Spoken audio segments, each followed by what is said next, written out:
महायुति त्यागी इस वक्त अमरावती में, और मेरे साथ जो फायर ब्रांड लीडर हैं, मुझे इनके इंट्रोडक्शन की ज़रूरत नहीं है, आप पहले से ही इन्हें जानते हैं। और नवनीत राणा मैम हमारे साथ हैं, बहुत बहुत स्वागत है। एकदम खिलखिलाते हुए, बहुत ही कॉन्फिडेंट इस वक्त दिखाई दे रही हैं। ये जो फायर ब्रांड नवनीत राणा है, अमरावती इलेक्शंस को लेकर कितनी कॉन्फिडेंट हैं? यहाँ पर तो जब मैं ग्राउंड पर जाती हूँ, आपके साथ आज भी लोग कनेक्ट करते हैं, आपका ग्राउंड पर जो प्रेजेंस है।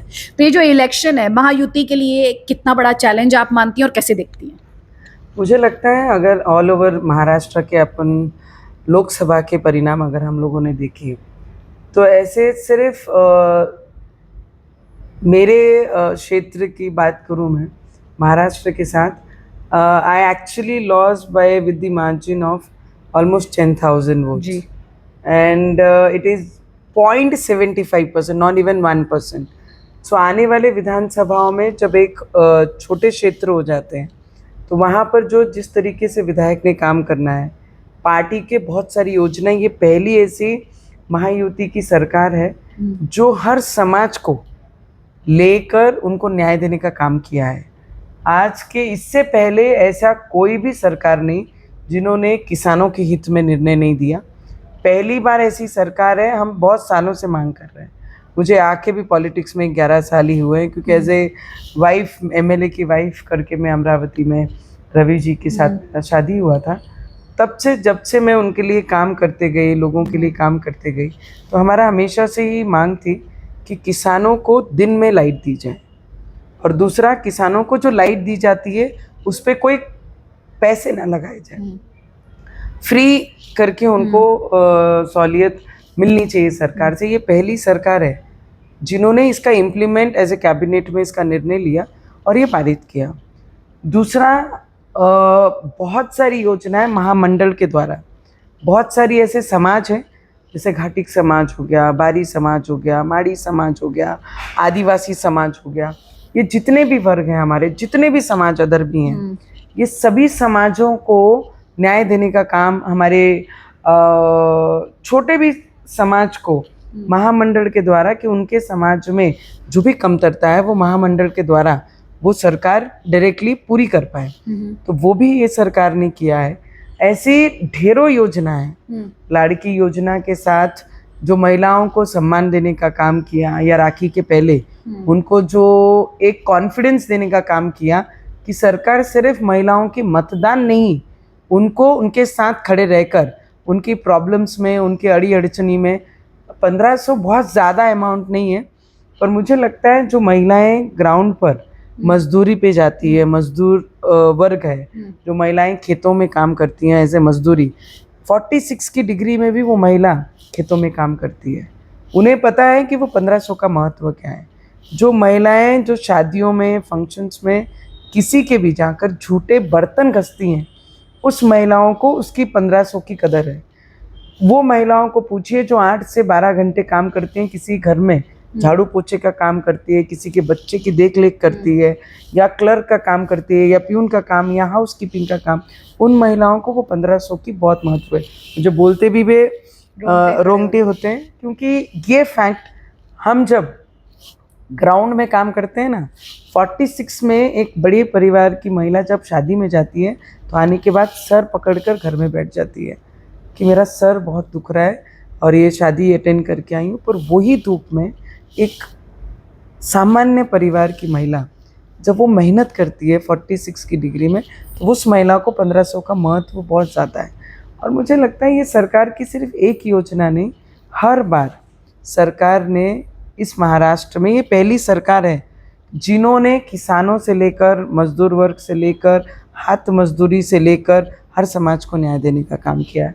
और इस बार महायुति जो लोकसभा में जो भी घात, भीतर घात बोलो, कई उम्मीदवारों के साथ हुआ, मुझे लगता है इस बार पक्ष उस पर थोड़ा ज़्यादा ध्यान देगी और देना भी चाहिए, जिससे महायुति के जो कैलिबर उम्मीदवार हैं वो चुन के आने में उनकी बहुत मदद होगी। अभी आपने बताया ना कि मैं 10,000 वोटों से हारी, तो जो लोग देखे रहे हैं इस वीडियो को, मैं चाहती हूँ उन्हें ये भी बताऊँ कि आपने एक्चुअली -2,50,000 से शुरू किया था, क्योंकि हिंदुत्व हिंदुत्ववादी बोल सकती हूँ ना आपको, हिंदुत्ववादी होने की वजह से आप -2,50,000 वोट से आपने स्टार्ट किया, यानी जो मुस्लिम्स का वोट था वो एक भी वोट, मैं अभी थोड़ी देर पहले पूछ रही थी, इनको पड़ा नहीं।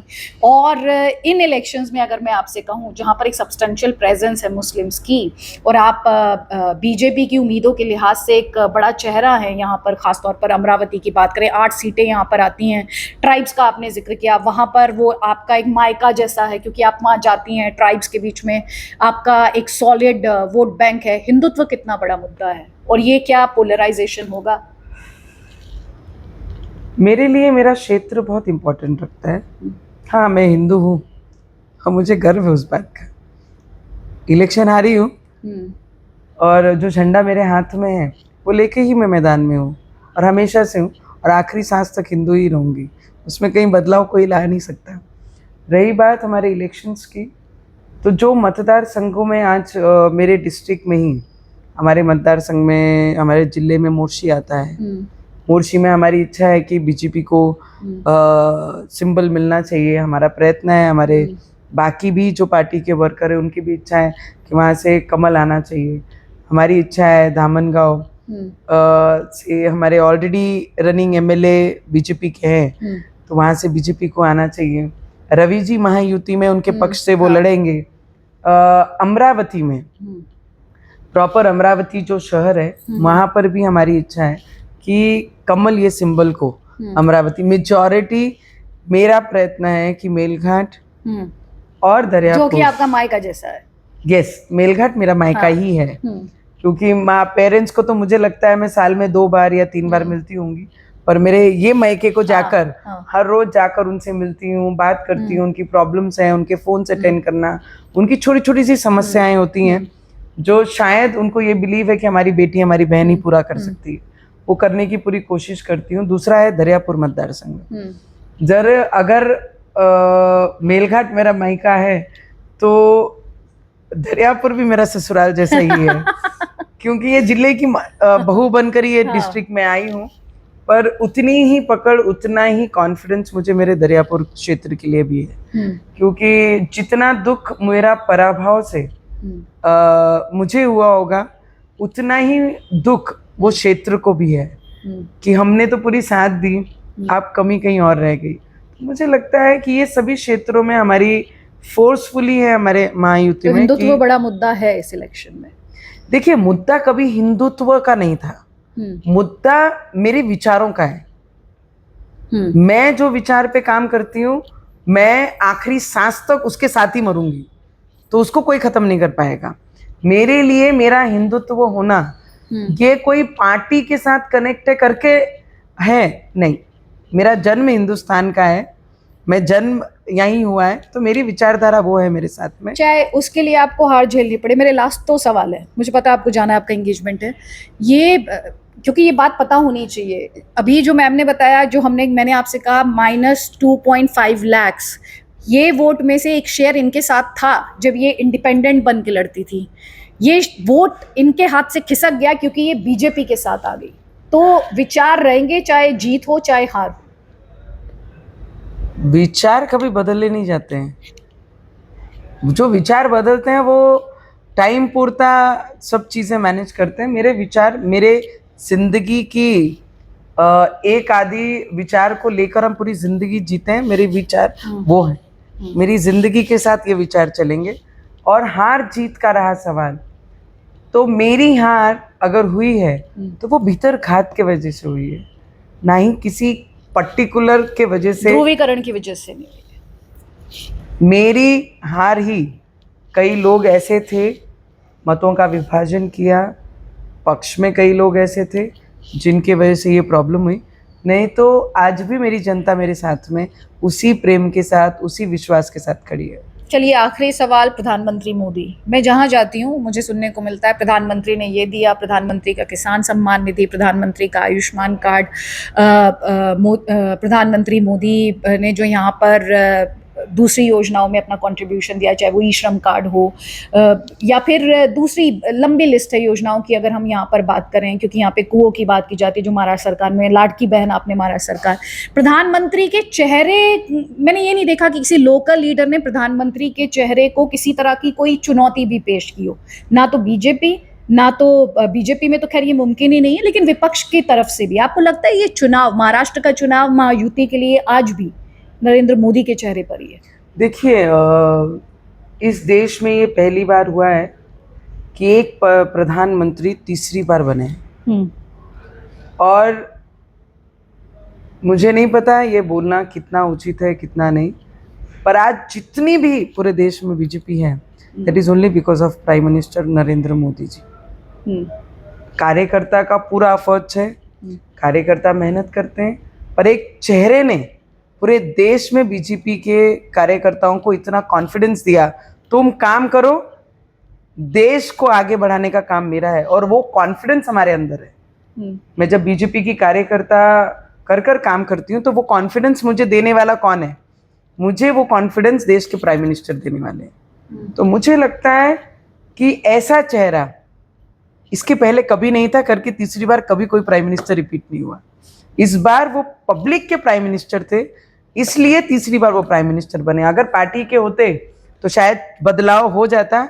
उन्होंने जो काम किया वो आम लोगों के लिए किया, और कार्यकर्ताओं को कॉन्फिडेंस देने के लिए करके आज देश का जो भी चुनाव होता है, आप जम्मू कश्मीर पकड़ लीजिए, हरियाणा में people were against all political parties, उन्होंने खुद ने कहा है कि no way chance that BJP is going to repeat the government in Haryana, और एवरीबडी हैड अ शॉक कि जब वहां पे रिपीट किया, क्योंकि किसान के मुद्दे,